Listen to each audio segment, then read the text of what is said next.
Well, all right. Hello, family. Salute to everyone. My best wishes. Glad you can join me.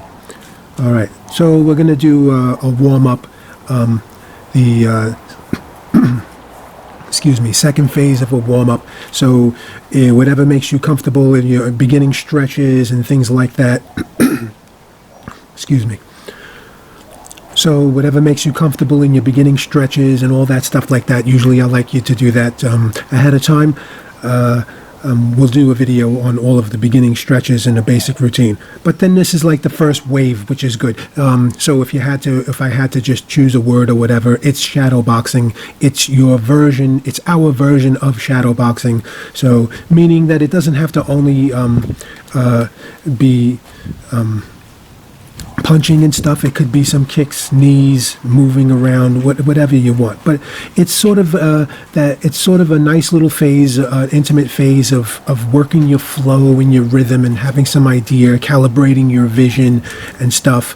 Your fists could be tight, but you're still throwing all your moves a little bit more with flow, like shadow boxing and stuff. And it helps you to calibrate, and it helps you to get these ideas of your position and to feel your body angles and stuff. Let's see, what's some more detail about this, right?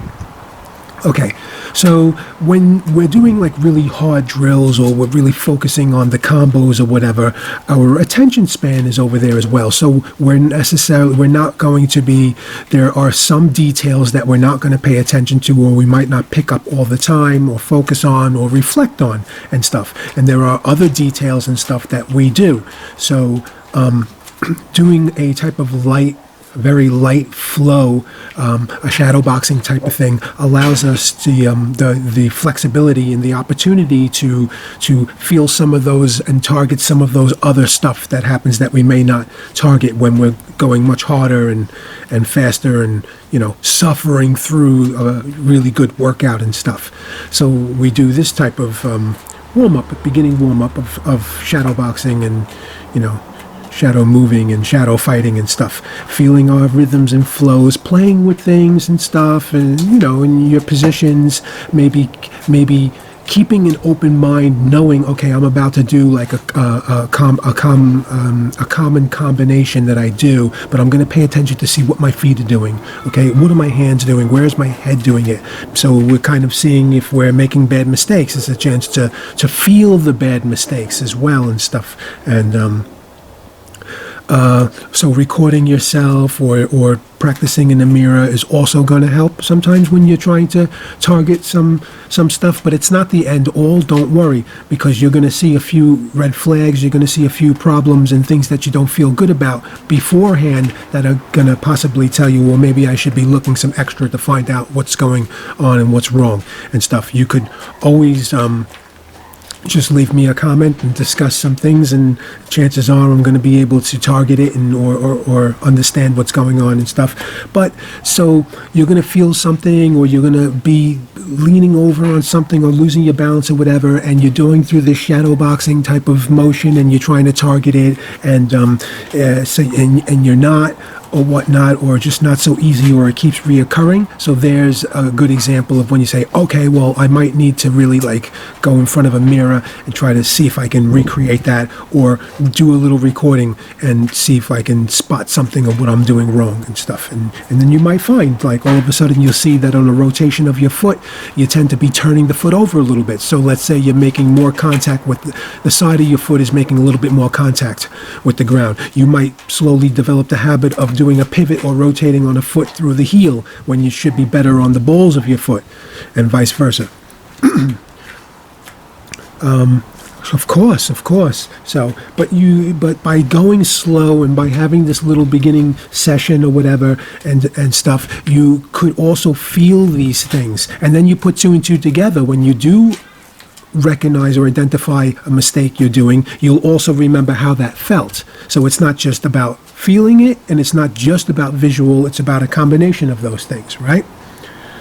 All right, so we're still gonna, start out, and this is still gonna be like our beginning round and stuff like that. So you ready, folks? You ready to do this? Right, so that's the roundhouse kick, right?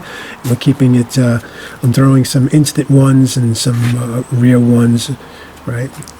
See, keeping it a bit relaxed and stuff, and this way you're going to see some exaggerations or whatever. But the point here, what I'm showing you is, okay, identify that body movement, identify the leverage, your flow, your momentum, okay, and then ride your moves on that, okay? See, dragging, you see how I was about to do that other uppercut, but instead I let that next potential uppercut be the, flow for the kick and stuff. And of course, we're going to mix and match those things and stuff. And when you mix and match them properly, you're throwing your opponent off guard. You're a hard read because your body language is mimicking a couple of different possible strikes or a couple of different possible kicks and stuff. So just a different position of showing us, you see. So the drill here, in a way, is I want us to exaggerate one punch, and then I want us to do the exaggerated punch again, but instead of completing that punch, we're going to use that momentum halfway through or catch it or use it to start a kick. See what? Okay, see that? Like always, seize the opportunity to play with a few other things too. So as you drive through and you land, do a little bit of an extra bend into your stance, your landed stance, just so that you feel, just so that you confirm that you're stable and that you have a good position. If you don't like the way you feel, quickly take a look down, okay, see where your feet are. They might be too far apart. They might be too far apart in width or in length or in both, or they might be too narrow. Now, all right, so we got a little bit of kicks out of the way, just so we don't stiffen up, so whatever. But let's get into some movement here, right? And one of my specialties, especially for a big guy at my size, is to have pretty good movement and pretty good flow. We're doing all kinds of bending in the movements, all kinds of dips, and weaving and slips and stuff. So some that are combining, all combinations, of course, but involving bending at the knees, involving bending at the hips, bending at the waist, going forward, going sideways, leaning back, all those combinations of stuff, right? While we're doing all of that stuff, we're keeping in mind where our hands are, how much we need to move our hands in order to give us that leverage or to kickstart a movement, and how much we can keep them in a good stable position and use our feet movement and stuff to get us from direction to direction. Like a lot of things, there's no right and wrong. There's pros and cons. There's going to be weaknesses and vulnerabilities to anything, and strengths as well. So if you need to do large hand movements to get yourself moving, well, there's going to be some negatives to that because that's a little bit predictable. It's you're telecasting, obvious what you're doing and stuff. So if you have to do like a whole series ritual of moves before you actually move, well, at the same time, okay, it gets your whole body moving, and you're going to move in a dedicated manner, or you're going to generate a good movement out of it. Where somebody who thinks they're just going to pop left or right from a standstill, okay, that might be, with the element of surprise, that might be fantastic and unpredictable, but there's a higher chance of not doing it well and not covering a good enough distance and stuff, because you really don't have a read on how successful you will be at going from a dead standstill to stepping like a meter or two, 3 to 6 feet or so to the left or right. If you're building this little momentum, giving yourself a little bit of a shuffle before you do it, you're going to have a lot more feel for what you need to do to actually execute the move correct. Do we understand? Right? I'll talk about that again in a little bit again for some more detail and stuff. Whatever we do from a dead standstill, no prediction, no nothing, no read or anything, that's fantastic for hidden stuff and being unpredictable and stuff like that. This element of surprise, right? But by doing that, we have no idea how much we really need to adjust or what we really need to. We do in our mind, but we have no additional confirmation about it, except the fact that ready, go, boom, and then we do it. Okay, and we know what we're supposed to or what we want to do, but you know what I'm saying? But If we did it wrong or just not enough, then boom, it wasn't enough or whatever. But for moves we do, which let's say you get a little bit of a rocking, a little bit of shuffle, a little bit of some kind of movement or adjustment in the body, in the hands. You see me doing it. You see fighters doing it all the time. Little shuffles, little movements, keeping in a rhythm before actually doing a more dedicated move. All right. This gives us like just a little bit extra info, a little bit of extra confirmation about what we need to do and stuff. I can feel from the constant movement of my lead, okay, how I can throw that lead and stuff. So I know when I know when I may need more power, no more speed. I know when I might be in a less optimal position. But if I was from a dead standstill with my hands straight from the ground, then, I'm just going to have to say, I know what I need to do, and then pop it, boom. It's pros and cons to both. So here, predominantly, I'm looking at that little can that I screwed to the wall to help me hang the hose and stuff like that. There's also a shadow, but the shadow's a little bit fooling. Shadow directions are a little bit fooling, so you have to be careful and stuff, because that shadow is much lower. So, but it's good, because I have a tendency to punch higher to match my height, and that's not, my height is not the average height.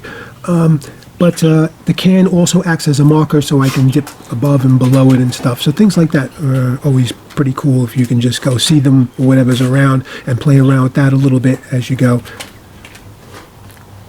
So here we go. Again, back to some kicks and stuff. So instant front kick and then the rear. Okay, then the rear front kick lands, and we're doing a roundhouse kick on that one.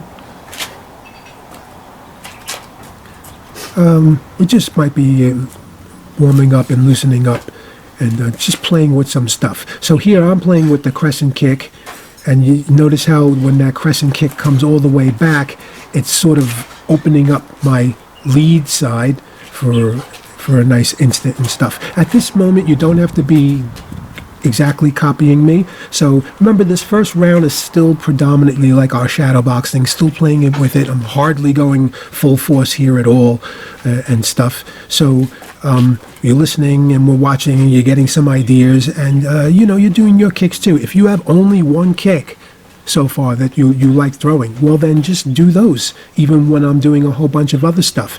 It's very easy. When I say jab and then rear side kick, you can just do jab and rear front kick. You can just do jab, and anytime I say kick, just do your front kicks if you want. Front kicks are one of the easiest, and should be one of your best kicks. Definitely a kick worth practicing, even if you have no interest in really going into any detail or with more kicks and stuff. You should definitely have a nice front kick and play with that kick and stuff like that. It's fantastic for self-defense.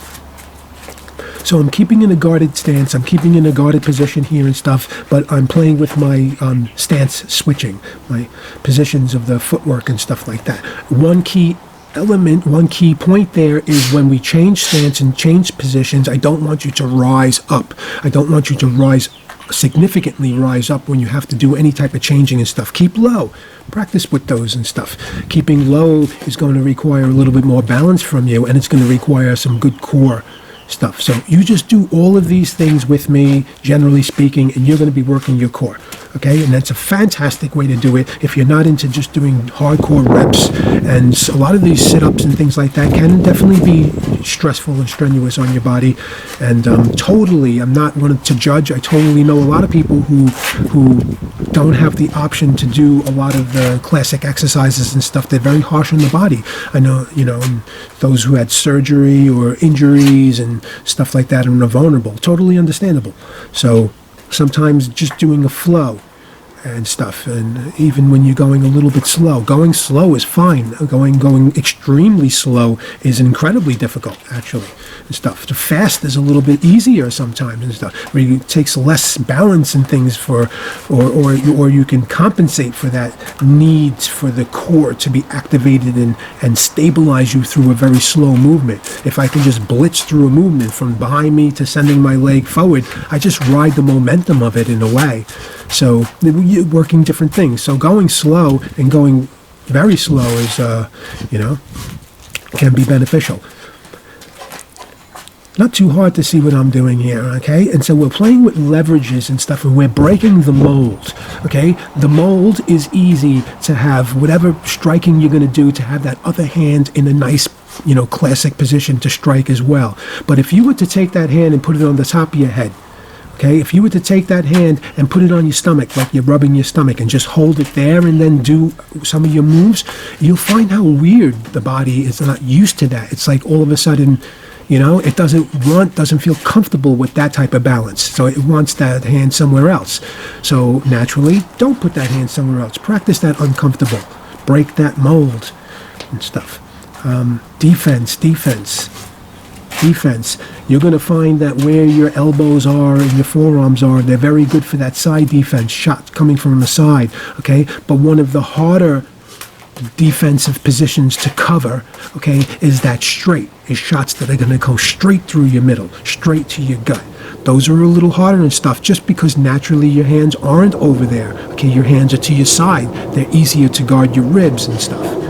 So practice closing your forearms up, dipping down a little bit, also with your body, getting those elbows tucked in as well, and guarding your gut.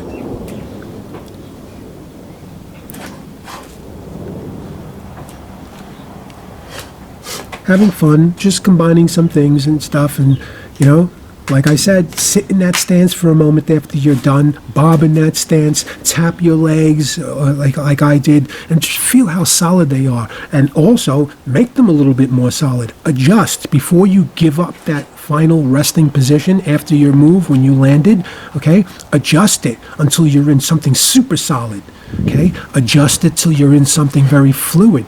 Play with your weight. Switch your weight predominantly to your rear foot in the stance that you landed in. Switch your weight predominantly in your front foot. The way to do that is when you're in that stance, okay, if you switch your weight predominantly to your rear, lift up your front, but don't give up your stance. Try to maintain the stance, but just lift it up. Lift it up a little bit. And then switch your weight to your front and lift up the rear a little bit and stuff. And so you can get an idea of playing with your weight transfers. All right, folks, we had a fantastic time. See you in round 2.